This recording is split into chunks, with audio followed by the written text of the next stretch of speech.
As preparations continue for a 2014 pullout of almost all coalition troops from Afghanistan, and with international funding set to be increasingly channeled through government organizations, fears are growing that many of the hard-earned gains from the last 12 years may be lost amid insecurity and corruption, hitting the country's most vulnerable people the hardest.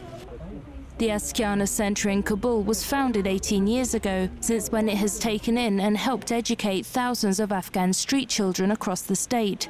For the last 4 years, it has received funding from the European Union, but in March the grant will end, and so will the programs it runs.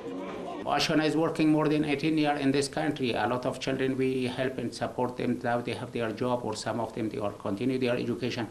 But it was like some hope for the future of the children. If we lost this budget or fund, some of the children, they are in the street and they are waiting for our program, they will lose their hope for the future. Without projects like the Afghan Center, children like 14-year-old Abdel Kadir may be forced to work precariously and for little money on the streets, without access to vocational programs like carpentry or basic literacy.